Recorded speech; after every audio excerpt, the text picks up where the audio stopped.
주님의 평강이 여러분들과 함께 하기를 바랍니다.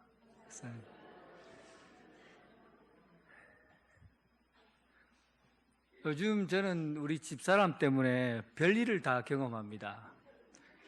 아랫께는 집에서 소파에 앉아서 열드하고 있었습니다. 열드는 열광적으로 드라마를 보는 걸 의미합니다. 열드하고 있었어요. 그런데 자꾸 서비스가 너무 좋은 거예요. 머리를 자꾸 빗어줘요. 이 양반이 나를 이렇게 좋아하나 하고 머리를 자꾸 빗어주는 거예요.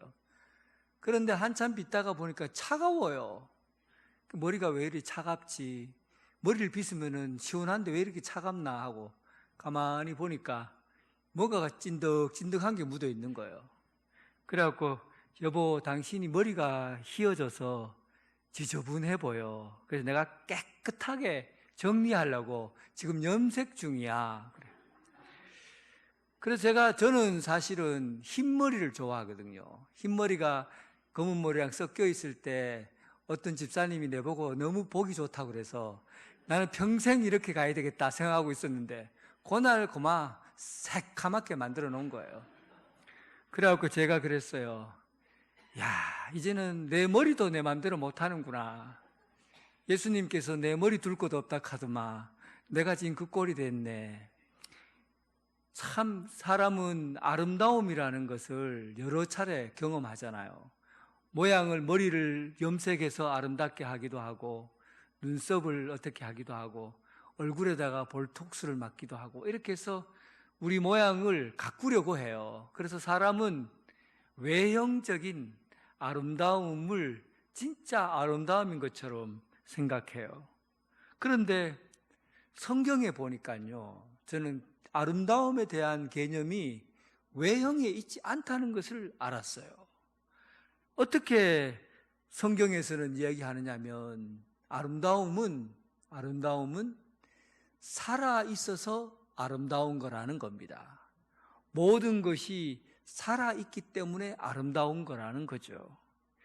장례식 하면 보통 제가 입관하잖아요. 입관하면 그 염을 하는 분들이 있고, 그리고 염할 때 보면 막 화장을 깨끗하게 하고, 그리고는 이제 깨끗하게 씻어주고 화장을 깨끗하게 해요. 그리고 아주 예쁜 모습을 이렇게 하려고 이제 염을 합니다. 근데 아무리 예쁘게 꾸며도 시체는 아름답지 않더라고요. 생명이 없으면 아무리 예쁘게 꾸며도 아름답질 않아요. 생명이 있어야 아름다운 겁니다. 창세기 2장 7절에 보니까 하나님께서 사람을 만들 때 어떻게 만드셨냐 하면 공동 번역으로 읽어볼게요.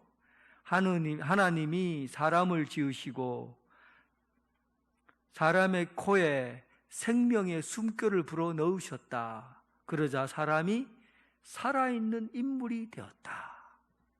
사람이 살아있는 사람이 된 것은 하나님의 호흡이 들어갔기 때문에 살아있는 생명이 되었다는 겁니다.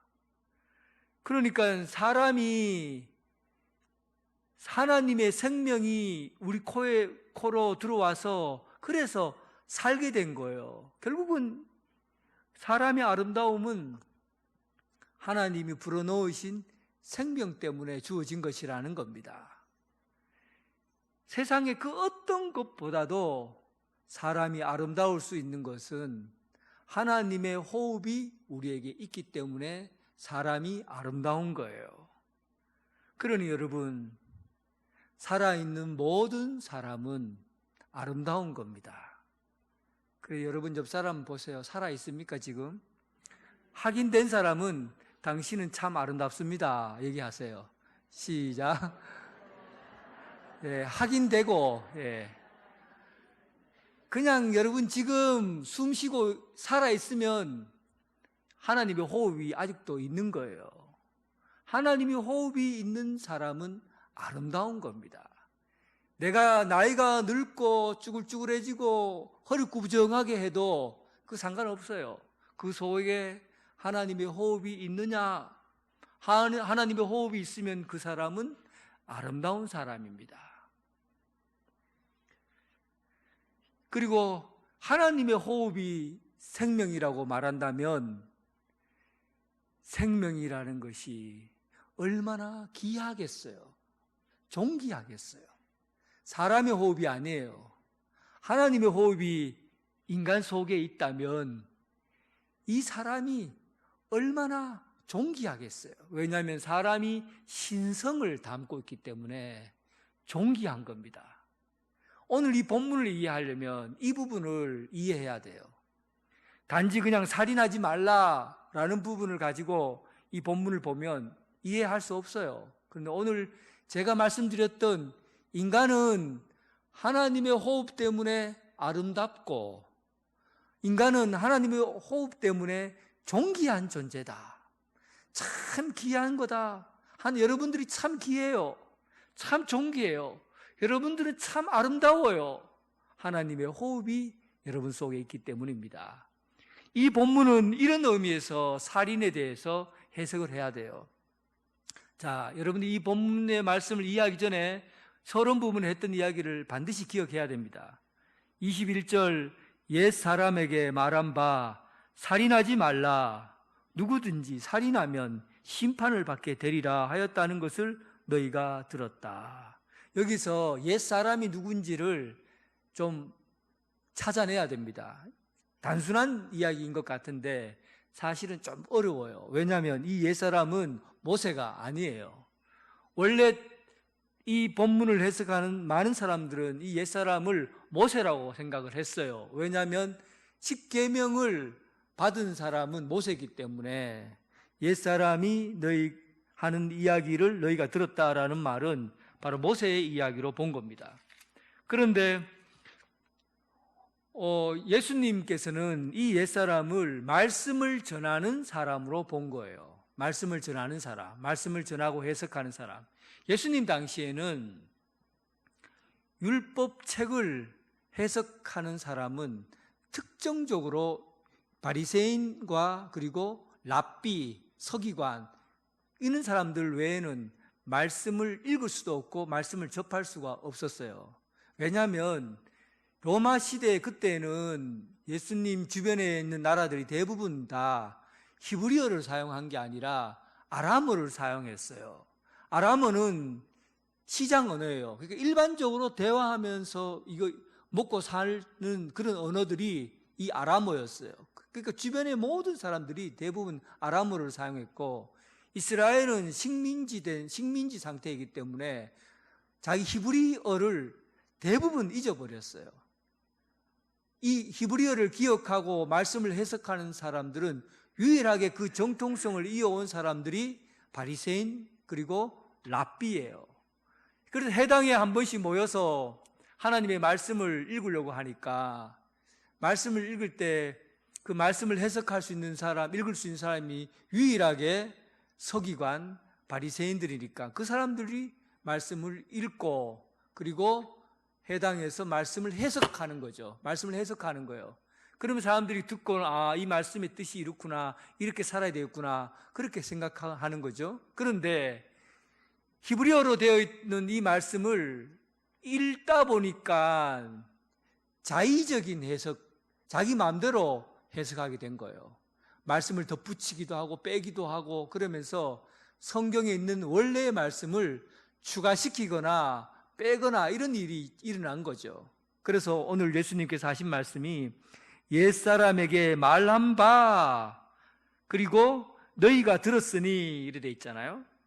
옛사람에게 말한 바 너희가, 이 옛사람들이 성경 말씀을 가지고 내가 얘기한 것을 너희가 들었다는 거죠. 그런데 문제가 있는 거죠. 너희가 들은 말씀에 오해가 있고 잘못 해석된 부분이 있다는 것을 예수님께서 꼬집은 거예요.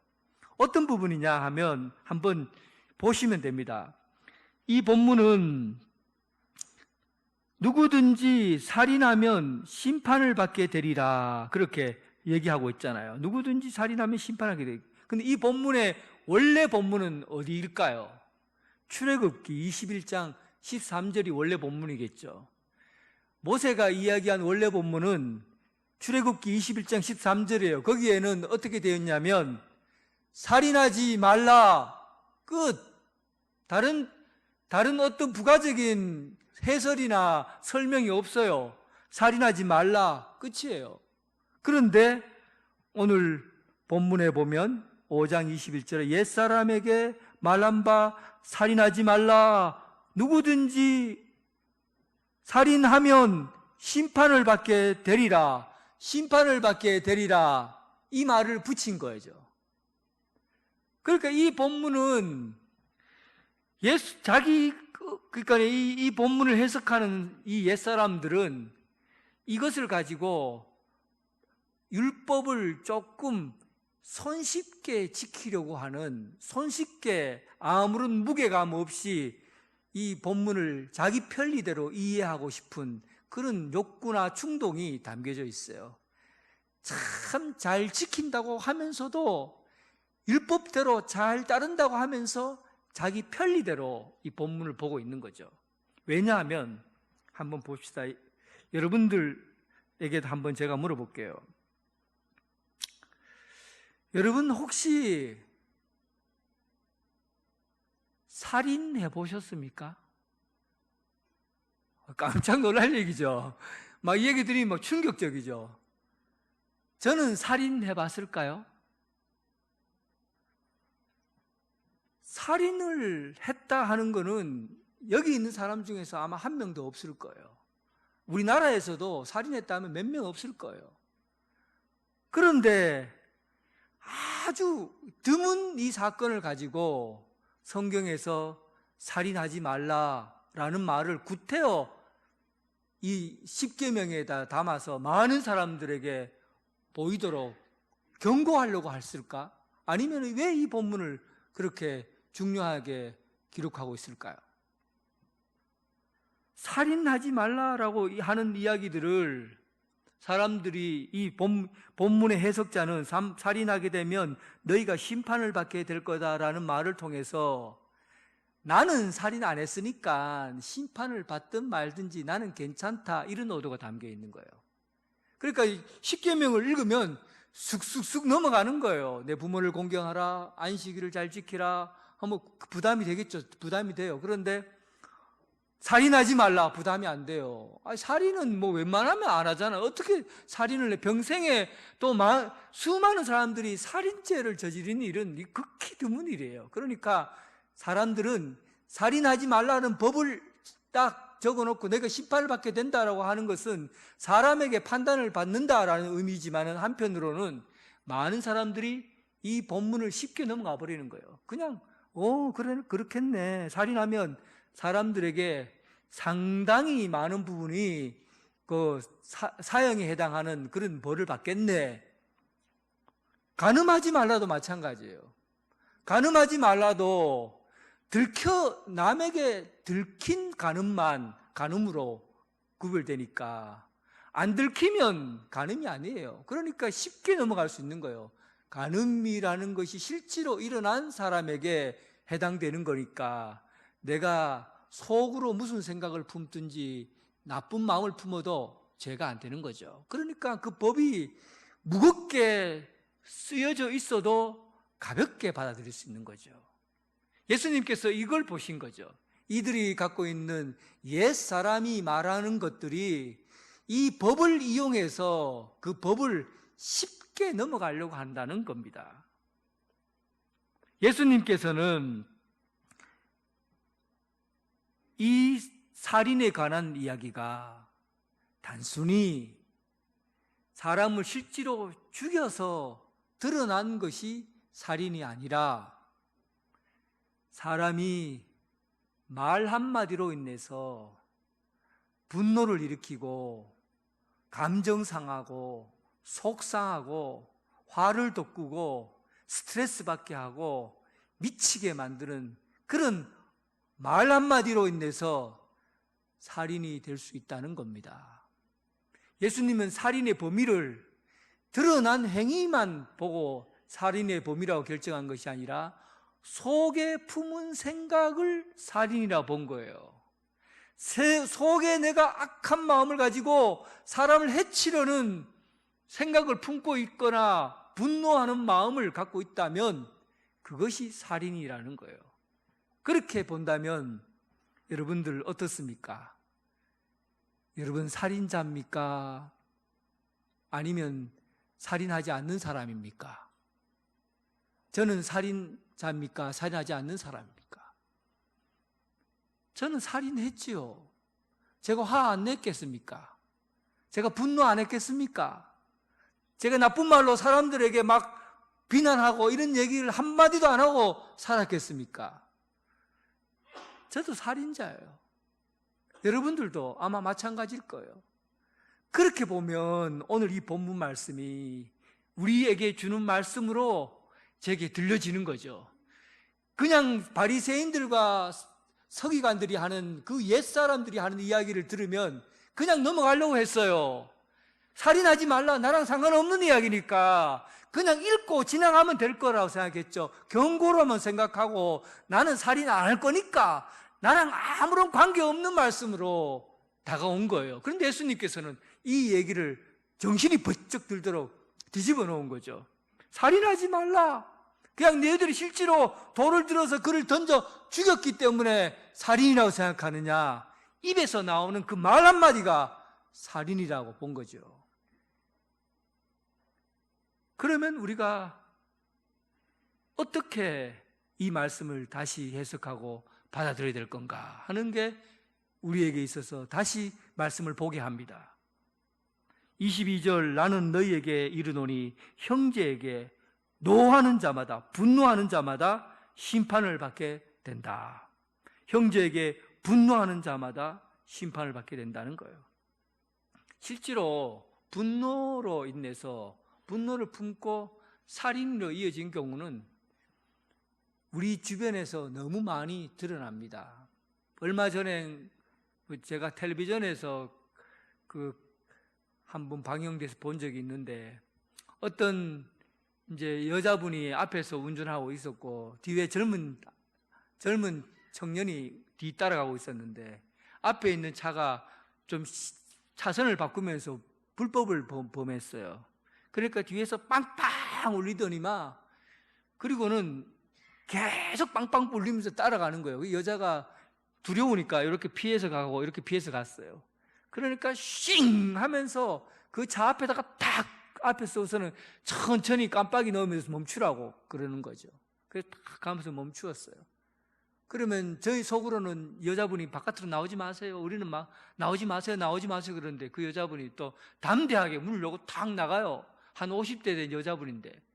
그런데 이 젊은 사람이 막 소리치고 욕하면서 머리를 잡아 당기고 그리고 넘어지니까 발로 막 가슴을 차고 그러면서 막 사람을 때리기 시작했어요. 결국 사람들이 와서 이제 말리고 경찰이 오고 이렇게 해서 해결이 됐는데 근데 그 원인은 그 사람은 그 교통사고법이 아니라 살인미수죄로 감옥에 가게 됐어요. 또 어떤 사람은 여러분들 다 아는 사실이에요. 집에서 콩콩콩콩콩 소리가 난다고 분노가 막 일어난 거죠. 콩콩콩콩 칼가 확 났어요. 칼을 들고 위로 올라왔어요. 그 집에 있는 가족을 죽여버렸어요. 분노라는 것이 여러분 사람들은 다 결과를 두고 얘기하지만 결과로 일어난 일들을 두고 살인죄를 묻지만은 예수님은 분노 자체가 살인이라고 본 겁니다. 확 갑자기 막 확 열받은 갑자기 막 확 일어나는 거죠. 분노는 갑자기 일어나는 감정이기 때문에 갑자기 일어날 때 시간을 좀 둬야 돼요. 그러지 않으면 다스려지질 않아요. 여러분들도 그렇고 저도 그렇고 확 올라오잖아요. 그때 시간을 좀 두고 있어야 이게 정리가 돼요. 시간을 두지 않으면 분노는 못 이겨냅니다. 에스키모인들은 분노를 어떻게 이기냐 하면 집에서 막 분에 차서 막 화를 내고 막 하다가 분노가 일어나면 어떻게 하냐면 그냥 문을 치고 바깥으로 나간다는 거예요. 그리고는 얼마나 추워요. 계속 걷는데요. 언제까지 걷느냐 하니까 분노가 없어질 때까지 걷는데요. 그래갖고 분노가 없을 때까지 걷다가 분노가 내 속에서 일어나지 않으면 그때는 나무 작대기를 탁 꽂아 놓는데요. 이제 여기 분노는 여기 묻고 있다 하고는 집으로 싹 돌아오는 거죠. 그 먼 거리를 돌아와요. 돌아오면은 화가 다 내려가 있고 분노가 사가져 있죠. 그러면 평화가 이루어진다는 거죠. 괜찮은 생각이에요. 제가 볼 때는 여러분들도 분노가 일어나면 그냥 문 바깥에 나가 남천강 쪽으로 쫙 가다가 거기서 나무 하나 딱 꽂고 그리고 이건 내 분노다 하고는 그냥 오세요. 괜찮아요. 방법이 괜찮은 것 같아요. 어떤 사람은 분노가 일어나면 시간을 두려면 어떻게 하느냐 하면 숨을 좀 크게 쉬라는 거죠. 숨을 좀 복쉬고 이렇게 해서 숨을 한 10번만 복쉬고 하고 있으면 사람이 잠잠해지고 그리고 확 화내려는 마음이 사라진다. 이것도 괜찮은 생각이에요. 저는 권하고 싶은 게 화살 기도를 드리라고 하고 싶어요. 화살 기도. 우리나라 세계 전통의 기도 방법 중에 화살 기도라고 있어요. 뿅 하고 날아가면 활이 얼마나 급하게 날아갑니까? 샥 하고 화살처럼 빨리 날아간다고 해서 화살 기도라고 그래요. 막 지금 화가 나고 분노가 일어났어요. 그때 순간적으로 하나님 이름을 대고 기도하라는 거죠. 주님, 제 주먹을 좀 멈춰주세요. 제 심장을 좀 천천히 움직이게 해주세요. 제 머리에 막 화가 나서 열이 받는데 이 열 좀 빼주세요 하고 하나님 앞에 짧게 기도하라는 거예요. 그러면 사그라지고 제어가 되고 통제가 된다는 겁니다. 분노를 일어날 수가 있어요. 그런데 그것을 제어하지 않고 통제하지 않으면 그 분노로 인해서 사람을 해칠 수가 있어요. 살인이 왜 무서운 겁니까? 하나님께서 우리에게 불어넣어 주신 하나님의 호흡이 담긴 인간의 존엄성을 무너뜨리기 때문에 분노가 무서운 거예요. 살인이 무서운 거예요. 그래서 살인하지 말라는 겁니다. 분노는 갑작스럽게 일어나는 감정이에요. 그런데 오늘 본문에 라가라 하는 자, 그리고 어리석다 하는 자는 모래라는 뜻이에요. 모래, 라가나 모래라는 말을, 이게 지금 그때 당시 아람어로 욕이에요. 욕이니까 라가, 모래, 욕이죠.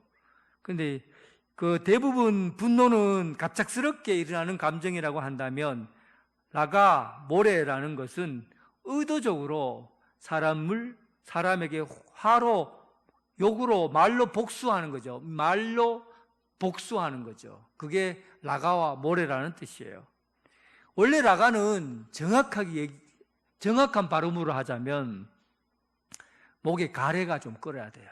정확하게 라카예요. 라카 이런 소리예요. 듣기 좋습니까? 이게 일단은 욕 자체는 듣기 싫어요. 욕은 항상 그냥 욕이 아니라고 해도 사람들이 들으면 저거 욕하네, 외국말로 해도요 욕인 줄 알아요. 왜냐하면 욕은 대부분 날카로워요. 그리고 듣기 싫을 만큼 뾰족해요. 그 소리가 뾰족하고 날카로운 게 욕이거든요. 그러니까 이 뜻은 사람들이 별 뜻이 없다고 그래요. 그런데 많은 사람들이 이 라카라는 말의 뜻은 돌대가리 이런 뜻을 갖고 있다고 그래요. 돌대가리, 이 돌대가리다 이런 얘기죠. 그런데 그것보다는 라카하는 말은 그냥 그 자체로 들으면 기분 나쁜 소리예요. 그러나 우리나라 사람들은요, 세계적인 소설가가 한국 사람들은 없어요. 거의 없어요. 많이 나오질 못했어요. 왜냐 하니까 제가 볼 때 한국 소설을 번역을 못 해내는 거라, 외국어로. 영어나 독일어로 한국 소설을 번역해야 되는데 번역을 해내질 못해요. 왜냐하면 우리나라 언어는 형용사가 발전되어 있기 때문에, 예를 들어 욕만 해도 미국의 욕은 한 개밖에 없어요. 빠큐인가 하나밖에 없어요. 그런데 우리나라 욕은요, 숫자 하나만 가지고도 수십 개를 만들어내요. 그리고 짐승 하나만 가지고도 수많은 욕을 만들어내요. 몸에 있는 이빨만 가지고도 욕을 만들어내요. 눈을 가지고도 욕을 만들어요. 세상에 한국 사람처럼 욕이 다양하고 화려한 욕은 세상에 없습니다. 왜 한국 사람은 이렇게 욕이 이렇게 다양하고 컬러풀하고 화려할까? 왜 그런 것 같아요?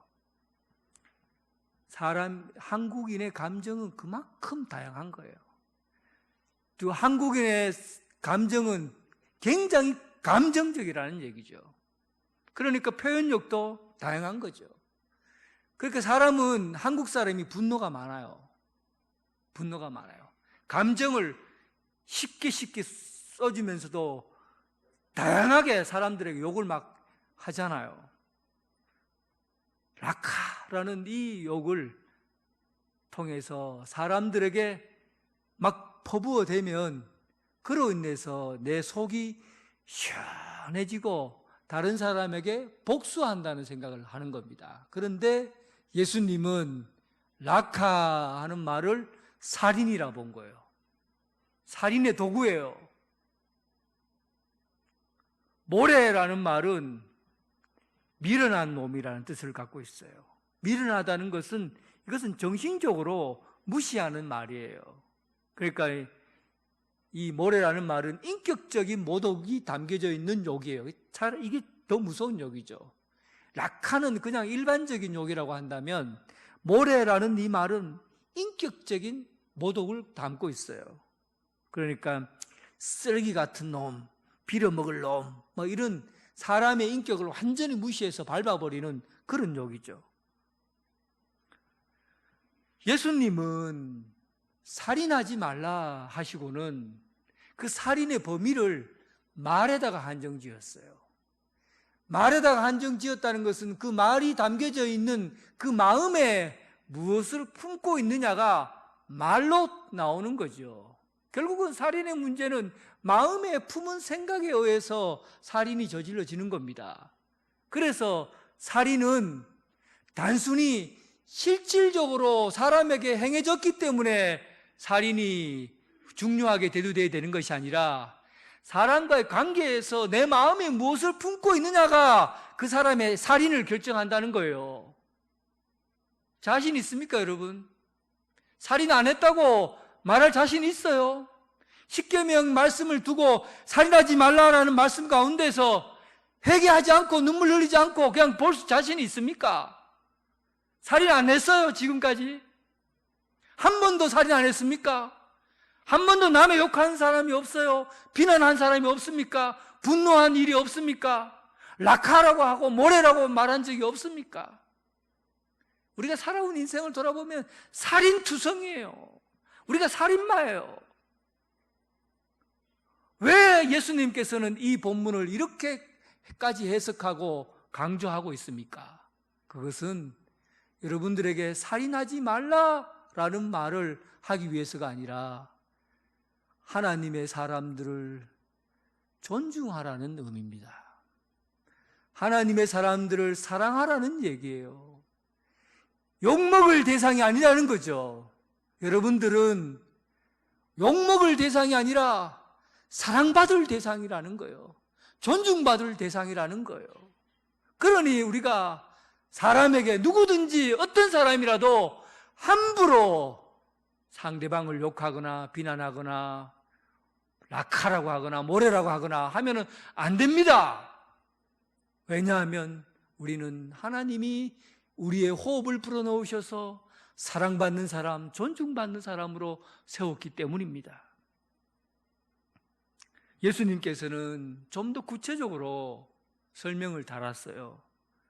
이렇게 분노하고 화를 내는 것들을 결과적으로 너희들 중에서 혹시 하나님 앞에 예물을 드리려고 헌금을 하려고 그리고는 예배당에 와서 헌금하려고 하는데 혹시 네 머릿속에 형제들과의 관계에서 내가 분노하고 화내고 그리고 막 그런 관계를 무너뜨리고 왔다고 하면 헌금하는 거, 예배 드리는 거 중요하지 않아. 그냥 내려놔.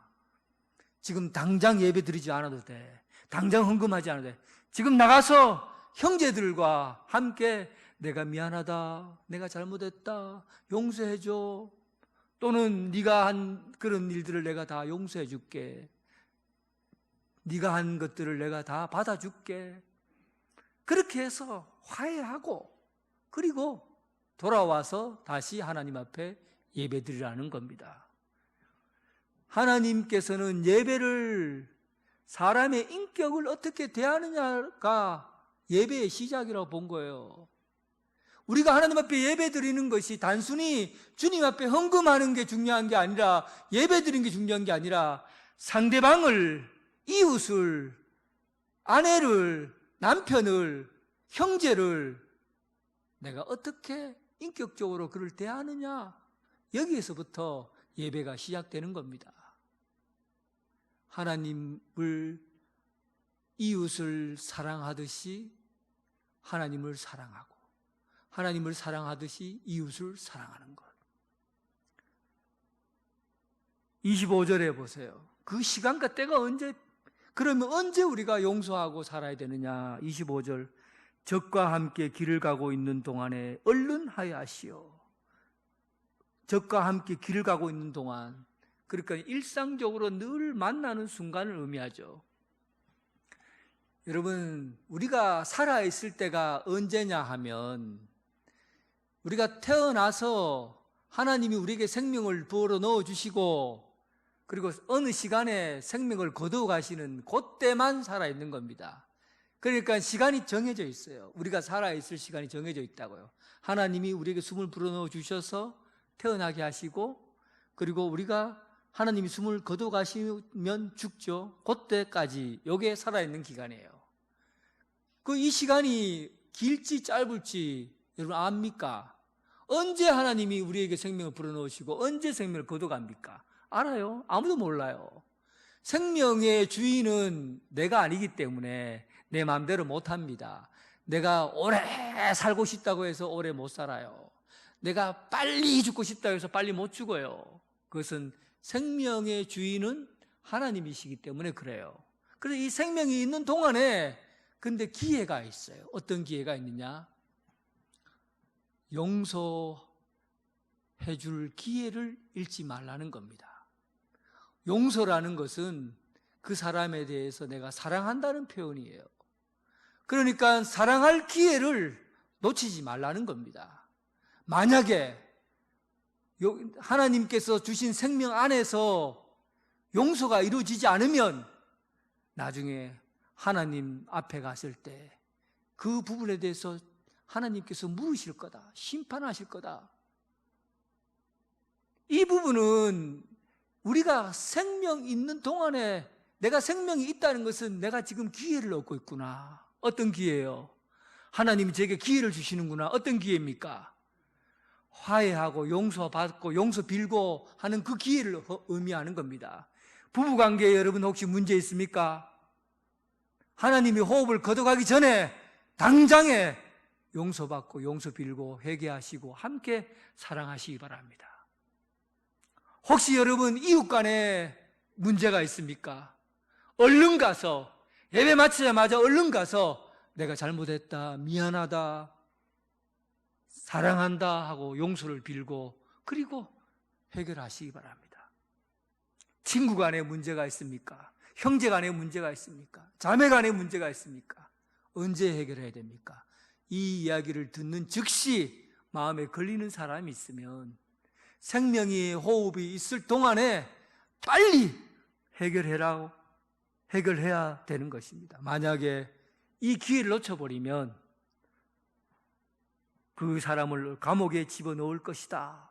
이것은 하나님 나라의 심판을 의미하는 거예요. 하나님 나라의 심판을 의미하는 겁니다. 오늘날 우리에게 주어진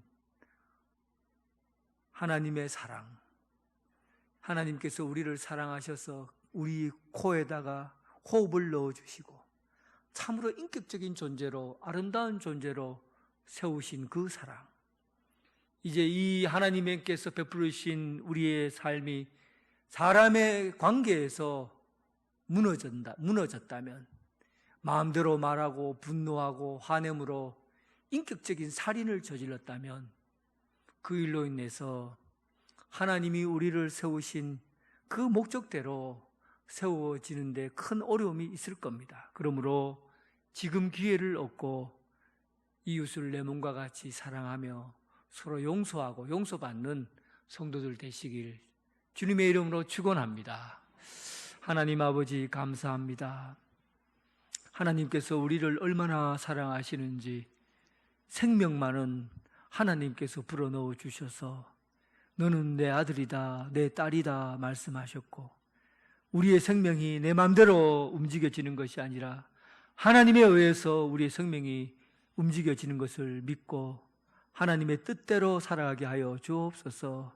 혹시 이 세상에 나를 미워하는 사람, 싫어하는 사람, 또 욕하고 싶고 분노하고 싶은 사람이 있다면 하나님의 큰 사랑으로 용서해주고 용서받는 그런 하나님의 일들을 하나님의 계명 가운데 성공적인 그리스도인으로 살아갈 수 있도록 도와주시옵소서. 살인하지 말라 하신 이 말씀을 가벼이 여기지 말고 하나님의 뜻을 우리의 입술 가운데 이루어가게 하여 주옵소서. 예수님 이름으로 기도드립니다. 아멘.